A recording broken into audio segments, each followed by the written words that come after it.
आइए बता मंगलाचरण करिष्यो।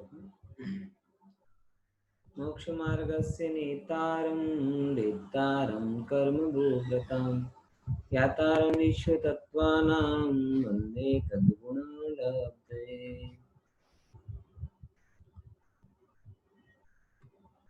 कल हमने चर्चा में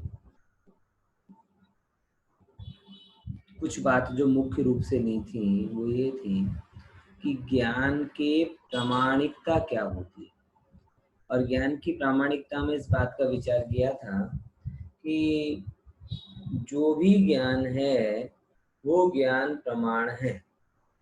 जो भी ज्ञान है वो ज्ञान प्रमाण है, लेकिन शर्त एक है कि वो ज्ञान सर्वज्ञ की वाणी के अनुसार होना चाहिए।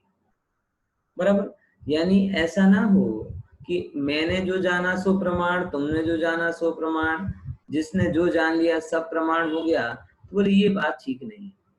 बराबर, क्योंकि सर्वज्ञ की वाणी के अनुसार होता है कोई प्रमाण होता है, नहीं तो सत्य का कोई स्वरूप ही नक्की नहीं रहेगा कि सत्य का क्या स्वरूप होना चाहिए।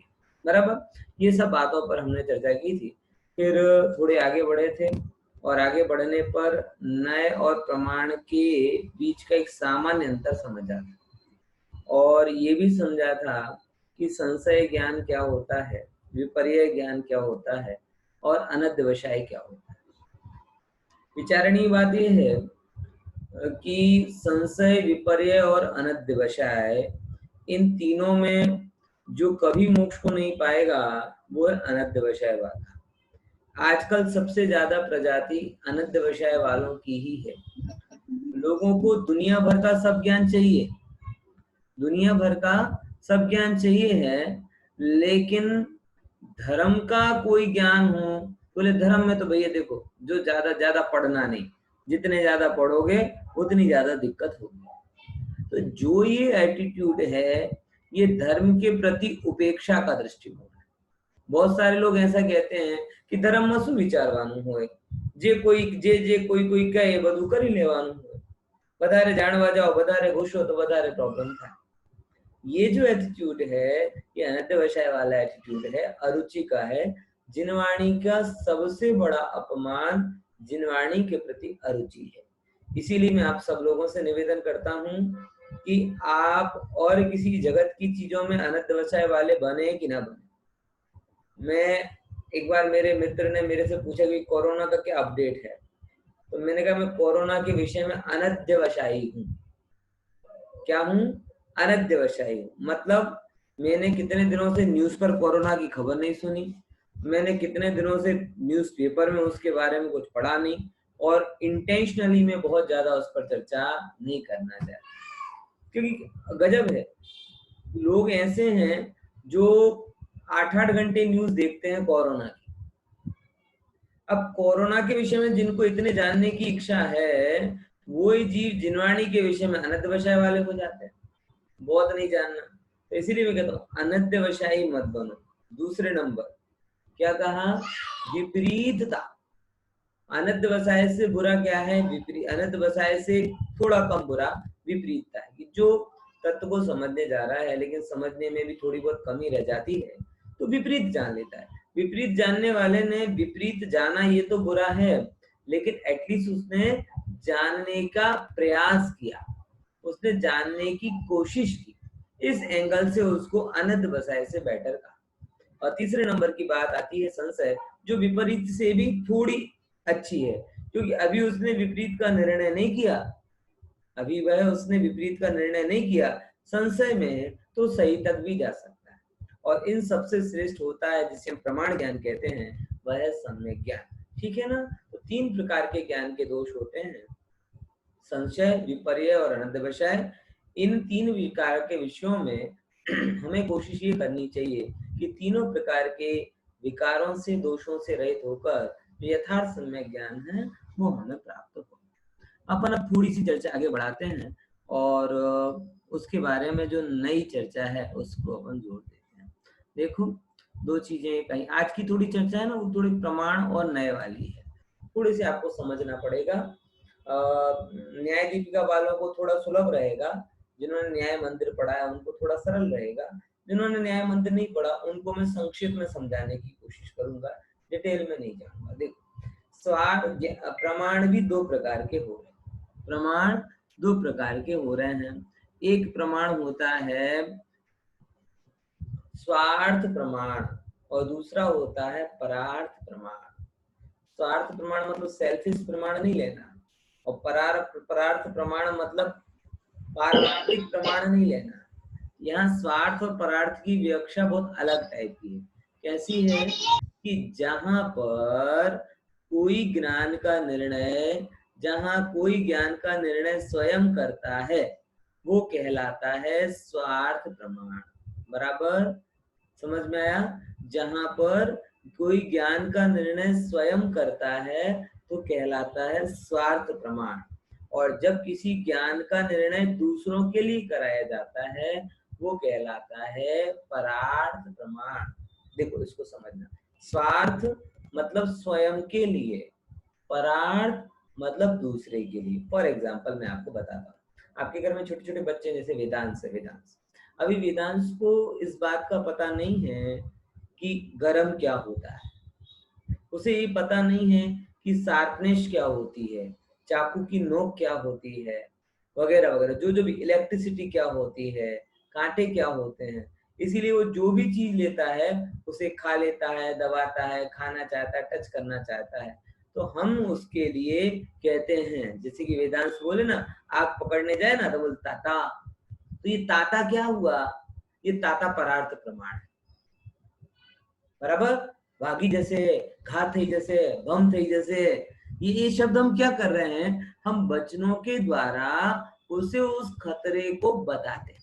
बराबर, अब कोई 20 साल का बच्चा हो, उसे आप थोड़ी बोले ए जोई ने चाल बम थई जैसे, कहने की जरूरत ही नहीं है। वो ज्ञानात्मक रूप से स्वयं अंतर का निर्णय कर लेगा कि ऊंची जगह से कैसे उतरना चाहिए, गर्म चीज से दूर रहना चाहिए, नुकीली चीज से दूर रहना चाहिए, इलेक्ट्रिसिटी में ऐसा करना चाहिए। तो जो चीज को जानने के लिए शब्दों की जरूरत ना पड़े, स्वयं व्यक्ति निर्णय कर ले, वो कहलाता है स्वार्थ प्रमाण यानी ज्ञानात्मक। और जिसके लिए दूसरों के निर्णय की, जिस ज्ञान को होने के लिए दूसरों की जरूरत पड़े वो कहलाता है परार्थ प्रमाण यानी वचनात्मक। ये श्रुत ज्ञान का भेद है, और ये पांचों प्रकार के ज्ञान प्रमाण कहे जाते हैं। बराबर, सामान्यतः 5 ज्ञान क्या है? स्वार्थ प्रमाण है, यानी स्वार्थ के लिए नहीं, मति ज्ञान के माध्यम से आपको स्वयं जानना हो जाता है, शुद्ध ज्ञान के माध्यम से अवधि ज्ञान, मतलब जानने के रूप में स्वार्थ है। लेकिन जब आप कभी इसे कहने जाते हो तो जिनवाणी बन जाती है, अनुभव बन जाता है, आगम बन जाता है, तो कहने जाते हो तो वो परार्थ प्रमाण कहे जाते हैं। बराबर, तो जिनवाणी, अगर आपसे प्रश्न पूछूं कि जिनवाणी स्वार्थ प्रमाण है कि परार्थ प्रमाण, कौन उत्तर देगा जरा बताओ, हैंड रेज करो। जिनवाणी स्वार्थ प्रमाण है कि परार्थ प्रमाण है? हैंड रेज करो, कौन बताएगा? हाँ, प्रतीक ने किया हैंड रेज, और हाँ चलो दिनेश भाई ने किया। चलो दिनेश भाई आप बोलो, जिनवाणी स्वार्थ प्रमाण है कि परार्थ प्रमाण? हेलो, हाँ हाँ हेलो, हाँ अभी बोलो दिनेश भाई, सुन रहे हो आप? एक सेकंड से कनेक्शन को जोड़ो, एक सेकंड जरा। हेलो, हाँ सुनाई दे रहा है, बोलिए। जिनवाणी स्वार्थ प्रमाण है कि परार्थ प्रमाण है? જ્યાં સુધી આપણે પોતે વાંચીએ, પોતાની રીતે રાખીએ ત્યાં સુધી એ સ્વાર્થ થાય, અને જ્યારે વચનમાં બોલીએ ત્યારે એ પરાર્થ થાય. વેરી ગુડ, બરાબર ને? સમજ્યા? એટલે જીનવાણીમાં બંને વસ્તુ આવે, कई कई कि अगर ज्ञानात्मक आप पढ़ रहे हो और आपको ये समझना है कि मैं अनंत अनुभव से, अनंत आनंद से भरा हुआ भगवान आत्मा हूं। अब ये बात आपको कहने की जरूरत नहीं है, आप मन ही मन उसका रस लो, सही भी बात है और आनंद लेने वाली बात भी है। तो ये प्रमाण है कि अप्रमाण? बोले प्रमाण है। तो कौन सा प्रमाण हुआ वो? बोले स्वार्थ प्रमाण हुआ। अब वो क्या होता है कि जैसे ही आपके जीवन में आनंद को, भैया हमें भी बताओ थोड़ा बहुत, जैसे कि अकेले अकेले बैठ के हंसे ना, आजकल होता है ना व्हाट्सएप पे कोई मैसेज आ गया और बैठ मोबाइल में देखे देखे हंसे जा रहे हो, तो पहले तो लोग थोड़ा अजीब सा समझते थे, अब समझ जाते हैं कि कोई नया मैसेज आया होगा इसलिए हंस रहा है। तो आप कहते भाई हमें भी बताओ यार, हम भी हंस लें। तो फिर आपने उसको कहा, तो जैसे ही जब आपके मन में हास्य का फुहारा छूटा, वो हुआ ज्ञानात्मक। अब दूसरा कह रहा भाई हमें भी थोड़ा भिगो दो, तो वो क्या हो गया, वचनात्मक। तो वचनात्मक हुआ तो कौन सा प्रमाण हुआ, परार्थ प्रमाण हो गया। सरल भाषा में अपन इसको इतना समझ सकते हैं, ठीक है ना। अगली बात पे अपन जाते हैं। अगली स्लाइड है, प्रमाण का विषय क्या है। देखो प्रमाण का विषय फिर से थोड़ा समझना कि प्रमाण का विषय यहाँ पर सामान्य विशेषात्मक वस्तु होती है। कैसी वस्तु, सामान्य विशेषात्मक वस्तु। सामान्य विशेषपना क्या है, थोड़ा सा अपन इस पर विचार करते हैं, क्योंकि इस पर विचार किए बिना आपको मर्म ख्याल में नहीं आएगा। सामान्य क्या है और विशेष क्या है, ये दोनों जानना जरूरी है। मैं एक एक के पास पहुंचता हूँ, कोई सी से प्रश्न उत्तर के माध्यम से पूछूंगा। हाँ, हैंड रेज करो। सामान्य और विशेष आत्मक वस्तु, सामान्य क्या है और विशेष क्या है। ये एक बड़े, आपने शब्द 1000 बार सुने होंगे, लेकिन बहुत कंफ्यूजन रहती है, इसीलिए मैं पूछना चाहता हूँ आप लोगों से। कौन हैंड रेज करेगा कि वस्तु का सामान्यपना क्या है और विशेषपना क्या है, बताइए। देखो किसी का इंटरेस्ट नहीं हुआ, इतना कठिन प्रश्न तो नहीं था, प्रश्न तो सरल था, प्रश्न तो बड़ा सरल था। देखो दो चीजें होती हैं, किसी का उत्तर नहीं आया तो मैं खुद बताता हूँ, लेकिन थोड़ा उसके बाद में आप लोगों से पूछूंगा, बराबर। अधिकतर मैं जब भी प्रश्न पूछता हूँ तो खुशी बहन, प्रतीक, दिनेश भाई 3-4 लोग ही उत्तर देते हैं, बाकी लोगों का क्या होता है, कुछ समझ में नहीं आता कि नेटवर्क प्रॉब्लम है। चलिए मैं बताता हूँ। सामान्यपना और विशेषपना आपने बहुत सुना होगा, ये न्याय के बड़े प्रसिद्ध शब्द हैं। एग्जाम्पल के रूप में आप समझिए जरा कि दो चीजें होती हैं, दो चीजें होती हैं। एक तो एक कॉमन फैक्ट होता है और एक स्पेशल फैक्ट होता है। फॉर एग्जाम्पल, सबसे बड़ा एग्जाम्पल तो आप अपने रसोई में जब भी कोई गेस्ट आता है, आप कहते हैं रसोई में सूप बनाओ सो, तो वो उत्तर आता है साहब बे फरसाण एक मिष्ठान। अब फरसाण क्या है, मिष्ठान क्या है। फरसाण सामान्य है, मिष्ठान सामान्य है। तो कहा हमने तो बहुत मेहनत से बनाया, आप सामान्य क्यों कह रहे हो। सामान्य मतलब वह है जिसका कोई रूप निश्चित नहीं होता, लेकिन वो उसमें व्याप्त होता है, बराबर। हमने हमने आप समझ गए ना कि जैसे फरसाण बोला तो फरसाण पने के रूप में समान है। फिर कोई कहता फरसाण में क्या बनाओगे, बोले अब विशेष आ गया, बोले फरसाण में समोसा बनाओगे कि ढोकला बनाओगे कि बाटी एटसेट्रा, समझ भजिए बनाओगे। जो जो नमकीन चीज होती है उसका जो नाम विशेष हुआ वो कहलाया विशेष, और जो उसका कॉमन फैक्टर हुआ वो कहलाता है सामान्य, बराबर। हम बहुत सारी बातें कहते हैं कि मनुष्य है, मनुष्य क्या है, मनुष्य क्या है, तो मनुष्य एक सामान्य विशेषात्मक वस्तु है कि भाई जैसे ये मनुष्य कहते हैं, हमारे दिमाग में एक चित्र होता है कि मनुष्य कैसा होता है। बोले मनुष्य 2 हाथ वाला, 2 पैर वाला, 2 आंख वाला, कान वाला, नाक वाला, विचारशील, घूमने वाला, ऐसा वह होता है, बराबर। तो जब हमने मनुष्य के बारे में कॉमन फैक्टर लगाए तो मनुष्यपना सामान्य हो गया, बराबर। फिर लेकिन आप ध्यान रखना, कभी भी आप मनुष्य को याद करते हो तो सामान्य के आधार पर निर्णय करते हो, लेकिन आपके दिमाग में कोई सामान्य नहीं आता, आपके दिमाग में कोई विशेष मनुष्य आता है। विशेष मनुष्य मतलब क्या, कि मैं आऊंगा, कोई कोई मित्र आएगा, आपका बेटा आएगा, आपकी बेटी आएगी, आपका प्रिय आएगा, कोई भी ऐसा व्यक्ति आपके सामने आएगा जो क्योंकि सामान्य व्याप्त होता है लेकिन दिखाई नहीं देता, विशेष व्यापक होता है, समझने। सामान्य व्यापक होता है लेकिन दिखाई नहीं देता, और विशेष व्याप्य होता है और दिखाई देता है। जैसे ही आप कोई चित्र अपने दिमाग में कहते मनुष्य, तो अकेला मनुष्य नहीं बनता, एक चेहरा बनता है, ये क्या कहलाए, विशेष। तो वस्तु कैसी है, जगत में दो प्रकार की विचारधाराएं चलती हैं, बराबर। आत्मा में भी घटित करके अपन देखते हैं, आत्मा सामान्य है कि विशेष। तो देखो आत्मा आत्मा है, आत्मा आत्मा का मतलब क्या है कि देखो आत्मा एक ऐसी चीज है जिसमें ज्ञान है, दर्शन है, सुख है, चारित्र है, वगैरह वगैरह। तो आत्मा ज्ञान वाला नहीं है, आत्मा मात्र ज्ञानमय नहीं है, लेकिन आत्मा सामान्य के रूप में है और ज्ञान विशेष के रूप में है, बराबर ख्याल में है। आप अगर विशेष से हटकर आत्मा का विचार करके देखो तो आत्मा, कोई ऐसी आत्मा आपको मिल सकती है क्या कि जिसमें ज्ञान ना हो, दर्शन ना हो? ये तो वैसा ही हो जाएगा कि कोई ऐसी अग्नि आपको मिले जिसमें उष्णता ना हो, तो उष्णता नहीं होगी तो अग्नि कहलाएगी क्या?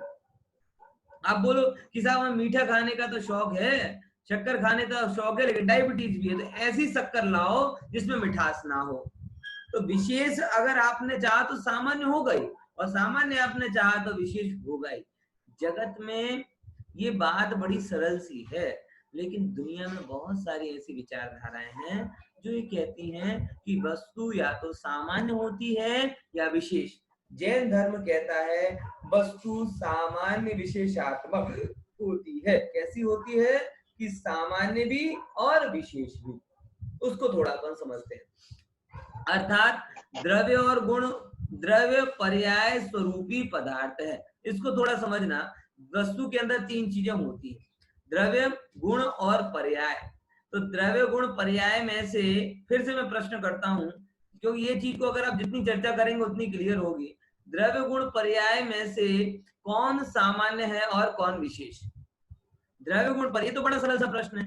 द्रव्य, गुण, पर्याय तीन चीजें हैं ना वस्तु में, तो द्रव्य, गुण, पर्याय में से कौन सी चीज सामान्य है और कौन सी विशेष? बताइए। हाँ चलो बताओ, कौन उत्तर देगा? हाँ, द्रव्य, गुण, पर्याय में बहुत सरल है। चलिए प्रतीक से पूछते हैं। हाँ बोलो प्रतीक। द्रव्य सामान्य है। ओके, क्यों सामान्य द्रव्य? और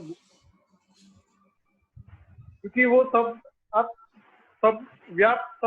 में व्याप्त रहता है। और द्रव्य सामान्य है और गुण पर्याय उसकी विशेषता होती है। गुण पर्याय विशेष। चलो एक एंगल से द्रव्य सामान्य निकला और गुण पर्याय विशेष हो गए। चलो और बताओ, अब गुण और पर्याय में से बताओ कौन सामान्य और कौन विशेष? बोलो खुशी बहन। पर्याय सामान्य। हाँ, पर्याय सामान्य। पर्याय मतलब ये किसने उत्तर दिया? चलो मैं सबको अनम्यूट ऑल करता हूँ, फिर पूछता हूँ। बताइए। चलिए ये बता रहा है कौन? आसना। खुशी बहन बोलो, गुण और पर्याय में से कौन सामान्य और कौन विशेष? सर गुण विशेष है और पर्याय भी विशेष नहीं है। और मुझे तो द्रव्य भी विशेष लगता है, क्योंकि द्रव्य 6 द्रव्य में से कौन सा द्रव्य है वो विशेष नहीं हो गया। ट्रैक पे जा रहे हैं, उसी को मैं लाने वाला था, अगला प्रश्न करने वाला था। ये बात समझना, सामान्य और विशेष कंपैरेटिव होते हैं। अब इसको अपन संक्षिप्त रूप में कहें तो सामान्य और विशेष क्या होते हैं? कंपैरेटिव होते हैं। यानी अब जो खुशी बहन का जो पॉइंट था ना, मैं उसको 3 को लेने वाला था कि द्रव्य, गुण, पर्याय। तो जब अपन द्रव्य को सामान्य कहते हैं तो गुण और पर्याय विशेष हो जाते हैं। जब गुण को सामान्य कहते हैं तो पर्याय विशेष हो जाती है। और इतना ही नहीं, पर्याय भी तो पर्याय सामान्य है ना। देखो समझना, मेरे अंदर में मति ज्ञान की पर्याय हो रही है, श्रुति ज्ञान की पर्याय हो रही है, अवधि ज्ञान की पर्याय हो रही है। तो ये पर्याय कॉमन फैक्टर रहा। ये पर्याय क्या हुआ वहां पे? Common factor. तो उस कॉमन फैक्टर को लेकर जब हम पर्याय स्वभाव देखते हैं तो पर्टिकुलर पर्याय क्या हो जाती है? विशेष हो जाती है। पॉइंट समझ में आया? देखो जैसे समय, सेकंड होता है ना, सेकंड का कांटा, तो सेकंड का कांटा विशेष ही है कि सामान्य है? बोले अगर आप उसका प्रवाह देखोगे, फ्लो देखोगे, तो इस एंगल से वो सामान्य है। लेकिन जैसे ही आप पूछोगे कि साहब अभी कितना हुआ, बोले 20 मिनट हो गए, अभी 25 मिनट हो गए, 25:10 हो गए, 25:10 5 सेकंड हो गए, तो ये आप क्या होते जा रहे हो? विशेष होते जा रहे हो। यानी पर्याय, द्रव्य, गुण, पर्याय के मामले में आप एकांत ऐसा नहीं कह सकते कि द्रव्य सामान्य ही है, कि गुण ही सामान्य है, कि पर्याय ही विशेष ही है। द्रव्य भी विशेष हो सकता है और पर्याय स्वभाव भी सामान्य हो सकता है। जैसे कि आपने बहुत अच्छी बात कही थी खुशी बहन ने कि सत्य के एंगल से देखा जाए, सत्यपने के एंगल से देखा जाए तो द्रव्य भी विशेष हो जाता है। बराबर? तो ऐसी वस्तु सामान्य विशेषात्मक है। ऐसी वस्तु क्या है? सामान्य विशेषात्मक। देखो आप बहुत छोटी छोटी चीजों में सामान्य विशेष का प्रयोग करते हो। जैसे बहुत सरल सी भाषा में कहूं तो भाई आप कहीं पे अपने टूर के साथ में गए, बराबर, टूर के साथ में गए, 10 लोगों का टूर गया, तो सबसे पहले आप क्या करते हो कि साहब हस्बैंड वाइफ का सब लगेज सामान एक साथ रख देते हो। तो जब आपको अपना लगेज कलेक्ट करना होता है तो आप सामान्य की दृष्टि अपनाते हो, बोले अपना लगेज ले लो। अपना लगेज ले लो मतलब क्या हुआ कि अपने लगेज में बीवी का भी जो बैग है वो भी ले लो, अपना बैग है वो भी ले लो, बच्ची का बैग है, वो आप विशेष नहीं करते, उस समय भेद नहीं करते, उस समय क्या हो गया, सामान्य रूप से अपना हो गया, बराबर। अब जैसे ही आप कमरे में पहुंचे, कमरे में पहुंचने पर बीवी अपने बैग को देख रही, अब विशेष हो गया, बराबर। अब सारे कपड़े क्या हो गए, आपके सामान्य हो गए। पहले सारे कपड़े, सारे बैग आपके लिए सामान्य थे, अब आपके कपड़े आपके लिए सामान्य हो गए, क्योंकि ये मेरा बैग है, इसमें मेरे कपड़े हैं, बराबर। अब फिर उसके बाद में कहते हो कि मेरे कपड़े तो है लेकिन अभी कहाँ जाना है, बोले अभी बीच पर जाना है, तो ऐसे कपड़े पहन लो, विशेष कर दिया आपने कपड़ों में। वो अभी तक वो कपड़े आपके कहे जा रहे थे, हमारा सामान, अब वो धर्मपत्नी के कपड़े अलग हो गए और आपके कपड़े अलग हो गए। ऐसा तो नहीं हो सकता कि आप अपनी धर्मपत्नी के कपड़े पहन लो और वो आपके कपड़े पहन ले, वो तो फिर भी आपके पहन ले, आप कैसे उनके पहन पाओगे? समझे? तो पहले जो चीज सामान्य थी फिर वो विशेष हो गई, विशेष होने के बाद अब सारे कपड़े आपके सामान्य हो गए, उसमें भी आप विशेष अंतर करते हो कि भाई ऊपर पहनने वाले कपड़े अलग होते हैं, नीचे पहनने वाले कपड़े अलग होते हैं, विशेष कर दिया। विशेष में भी ऊपर पहनने वाली शर्ट निकली तो इस हाथ में पहनने वाला जो है वो विशेष हो गया, बराबर, और इस हाथ में पहनने वाला वो अलग विशेष हो गया। मतलब ऐसे करते करते ये निश्चय और व्यवहार के माध्यम से आप अंतिम सामान्य और अंतिम विशेष तक पहुंच सकते हैं। तो ये दोनों वस्तु के गुण होते हैं और इन दोनों चीजों को जो एक्सेप्ट करता है वो क्या कहलाता है, प्रमाण। ये यहाँ पर कह रहे हैं जिसमें सामान्य विशेष दोनों ही अंशों का युगपत ज्ञान होता है, जो दोनों को एक साथ जान रहा है, बराबर, वो कौन सा ज्ञान कहलाता है, प्रमाण ज्ञान। वह प्रमाण ज्ञान कहलाता है। नयों में आंशिक ज्ञान होता है और प्रमाण में प्रमाण ज्ञान होता है, मतलब समग्र ज्ञान। समझ में आया? देखो अगली स्लाइड अपन लेते हैं, थोड़ा और इसको अपन को लेना पड़ेगा। नए क्या कहते हैं, अब वहां पे बात आती है नए के बारे में कि वस्तु को प्रमाण से जानकर किसी एक अवस्था द्वारा पदार्थ का निश्चय करना। क्या बोला, वस्तु को कैसा जानकर, प्रमाण से जानकर। यानी पहले नंबर की कंडीशन ये है कि पहले आपको कंप्लीट वस्तु को जानना पड़ेगा। फॉर एग्जांपल अगर मैं यहाँ से कोई बुक उठाऊं, दाखला तरीके मैंने मोक्ष मार्ग प्रकाशक उठाया, बराबर, तो सबसे पहले आपको एक प्रमाण रूप में समझना पड़ेगा कि भैया मैं मोक्ष मार्ग प्रकाशक। अपन तत्वार्थ सूत्र भी पढ़ते तो हम क्या कहते हैं, तत्वार्थ सूत्र के सामान्य, पहला अध्याय विशेष, पहले अध्याय के छठा सूत्र और विशेष, छठे सूत्र के प्रमाण और नए में से नए की चर्चा कर रहा है और विशेष। तो अकेले नए की चर्चा सही नहीं कहलाएगी। ये जो हमारी नए की चर्चा है ये पूरे छठे सूत्र की चर्चा है। छठे सूत्र पहले अध्याय से आया है, पहला अध्याय तत्वार्थ सूत्र से आया है, तत्वार्थ सूत्र जिनवाणी में से आई है। मतलब अकेला नए पकड़ोगे तो मिथ्या हो जाएगा, लेकिन प्रमाण से वस्तु को जानकर पकड़ोगे तो सम्यक हो जाएगा। ख्याल में है ना? मिर्ची होती है ना, मिर्ची अकेली खा जाओगे तो जीभ जल जाएगी और भोजन में डालकर खाओगे तो स्वाद आ जाएगा। ऐसा ही है, यानी नए अपने आप हवा में नहीं होते। जिसने पहले, जिनको बहुत सारे ऐसे मुमुक्षु हो गए जिन्हें प्रमाण के नाम से ही एलर्जी हो गई, बोले प्रमाण का मोह है, प्रमाण का मोह है। भाई साहब, प्रमाण के बिना नए समीचीन होते ही नहीं है। इसलिए सबसे पहले आगम का ज्ञान करना, प्रमाण से वस्तु का स्वरूप जानना, उसके बाद नए का रास्ता मिलेगा। प्रमाण को ही आपने हटा दिया तो नए हो ही नहीं सकते। पॉइंट समझ में है ना? समग्रता से आपने समझा नहीं तो अंश के जानने का कोई मतलब ही नहीं होता। ये बात मैं बहुत ध्यान से बोल रहा हूँ, बहुत सावधानी से समझना। ये एक बहुत पुराना, प्रमाण से बाहर जाना नहीं और प्रमाण में अटकना नहीं। ये सूत्र जो बार बार कहा जाता है ना कि कभी भी आपको नक्की करना कि वस्तु कैसी है, तो वस्तु का प्रमाण से क्या है, बोले मुझे मेरे बारे में निर्णय करना हो ना, मैं कैसा हूँ, तो प्रमाण से बाहर जाना मतलब क्या होगा कि मैं तो जीव द्रव्य ज्ञान आदि गुणों का धनी और अपनी अनंत पर्याय, ये हुआ प्रमाण का विषय, बराबर। यानी इससे बाहर जाना नहीं। इससे बाहर मतलब क्या, शरीर वाला में, पैसे वाला में, प्रॉपर्टी वाला में, घर मकान, ये आप कहाँ पहुंच गए, प्रमाण से बाहर। बोले ये आपके लिए बाहर जाने लायक नहीं।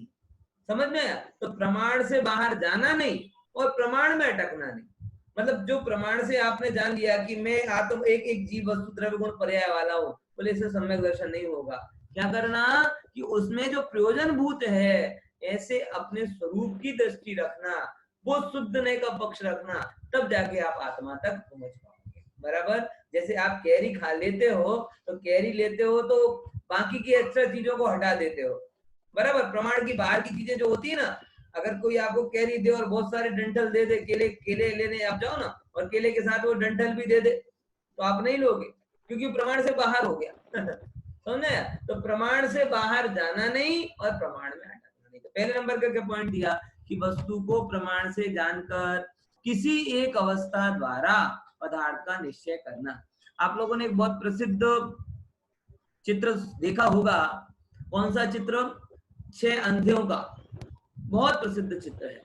और जैन धर्म की सूचना है। मैं आपको बहुत गर्व के साथ में बात बताता हूँ कि 2 बातें इसके बारे में, कि 6 अंधे होते हैं और 6 के 6 अंधे एक हाथी को देखते हैं।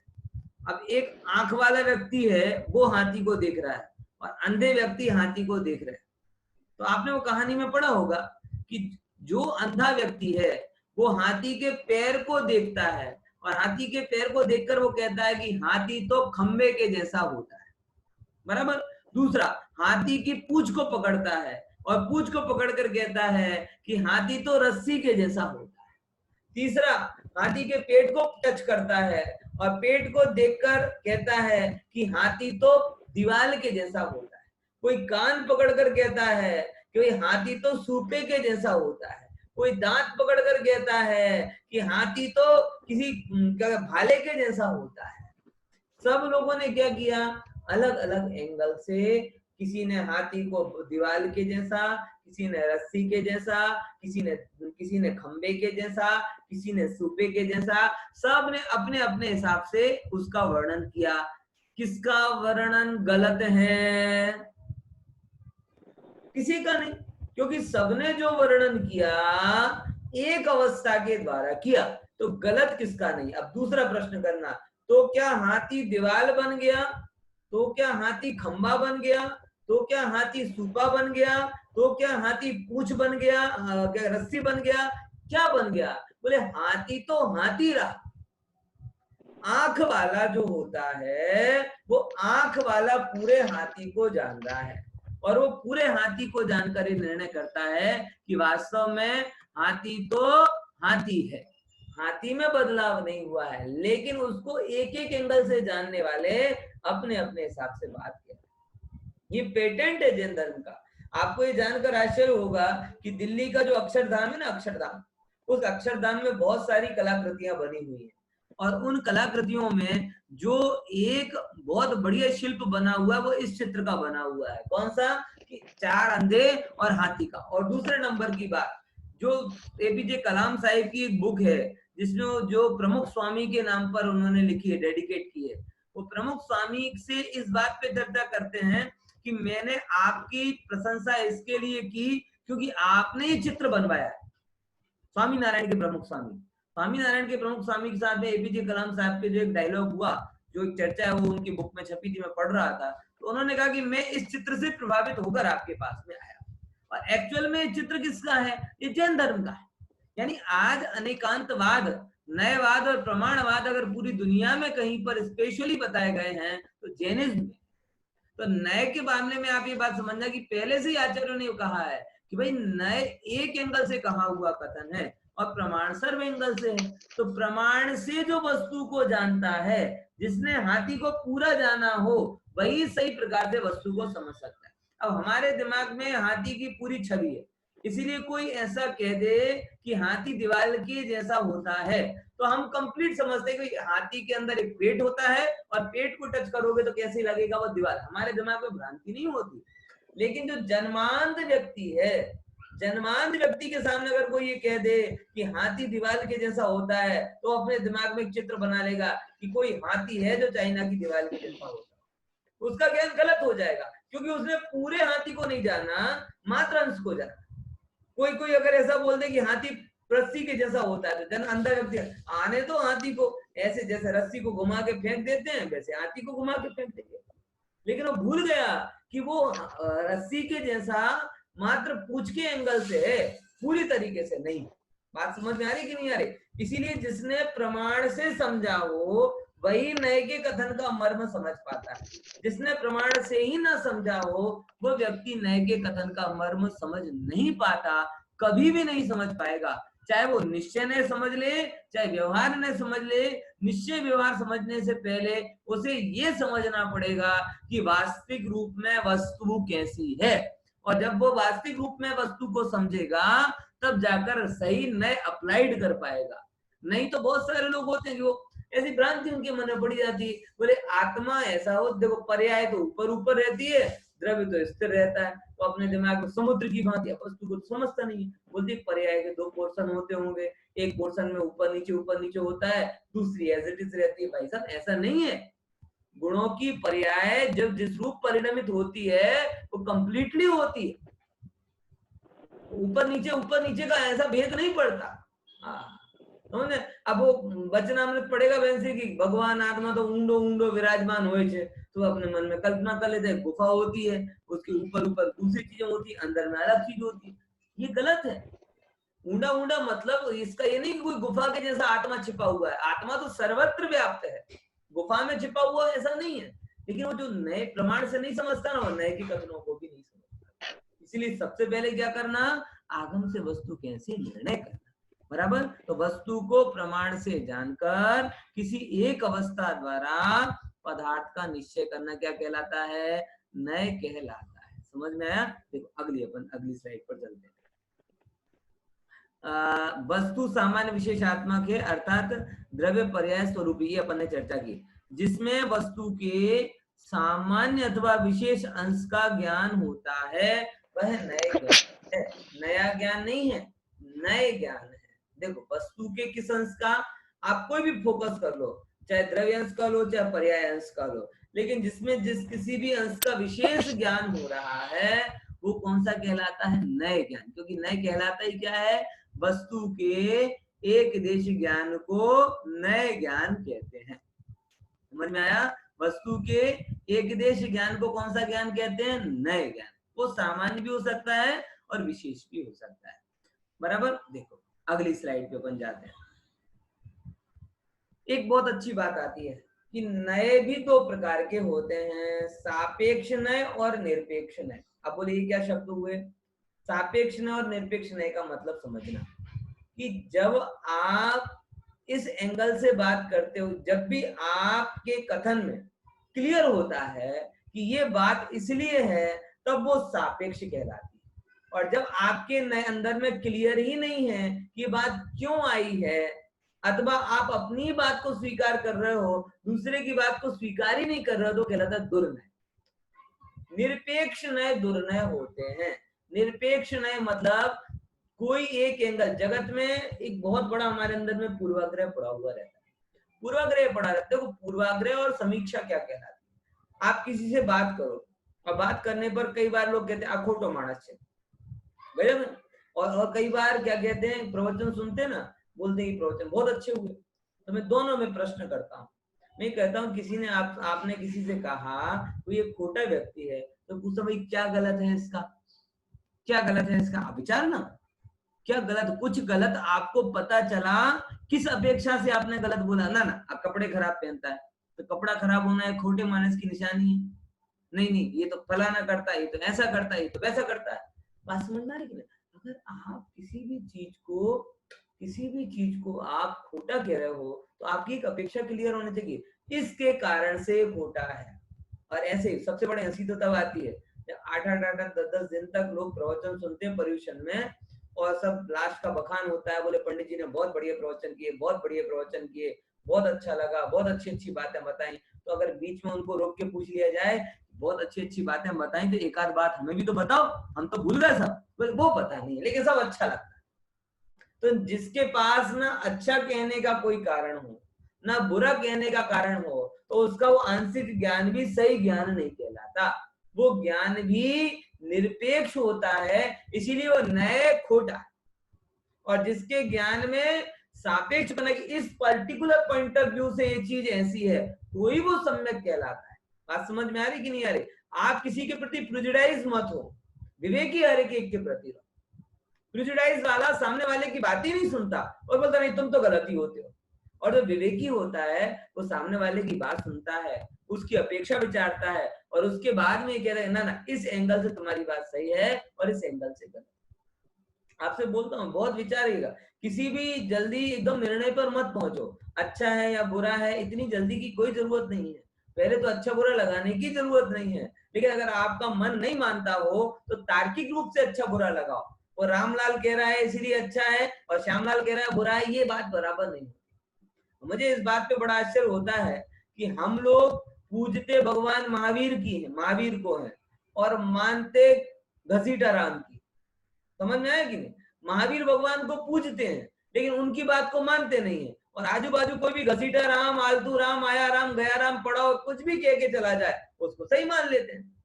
ये कोई सही एंगल नहीं है। तो सापेक्ष नय, आप कोई भी चीज के बारे में सापेक्षता से विचार करो। जैसे जब मैं बोलता हूँ कि मैं करोड़पति हूँ, बराबर, तो मेरे दिमाग में क्लियर होता है कि मैं करोड़पति क्यों, क्योंकि मेरे अकाउंट में करोड़ रुपए पड़े। जब भी मैं बोलूँ कि साहब मैं डॉक्टर हूँ तो मेरे दिमाग में क्लियर होता है कि मैंने पीएचडी किसके कारण। ऐसे ही जब मैं बोलूँ कि मैं भगवान हूँ तो मेरे दिमाग में क्लियर होना चाहिए कि मैं किस एंगल से हूँ। नहीं तो नींद में बोले कि मैं भगवान हूँ, मैं भगवान हूँ, मैं भगवान हूँ, तो निरपेक्ष हो गया, तो नए नए सही नहीं रहा, दुर्नय हो गया। बराबर, तो ये चीजें अब नए किस में लगते हैं, एक और बात आती है, बोले नए हैं वो ज्ञान में भी लगते हैं और वाणी में भी लगते हैं। बराबर, यानी आप कैसा जानते हो ये भी नए का विषय है, और जो जानते हो कहोगे तो वो वाणी यानी कथन भी एक नए का विषय है। पॉइंट समझ में आया? समझ में आया कि नहीं आया? वचनात्मक नय और ज्ञानात्मक नय। कोई भी व्यक्ति नयों को जानता हो चाहे ना जानता हो, नए का प्रयोग अवश्य करता है। बराबर, नयों का प्रयोग अवश्य करता है। इसकी चर्चा अपन थोड़ी और कल करेंगे। किसमें नहीं लगते हैं? बोले वस्तु में और क्रिया में नहीं लगते हैं। नए कोई क्रिया करना, हम लोग ये मानते हैं कि पूजा करना वो व्यवहार नय हो गया और प्रवचन सुनना वो निश्चय नय हो गया। अरे भाई साहब, क्रिया में नए नहीं है, जानने में नए है, वस्तु में नए है। बराबर, विशेषता क्या आई कि जैन दर्शन में नयों का व्याख्यान है, अन्य दर्शनों मात्र प्रमाण की चर्चा है। ये मैंने पहले आपको बताया था।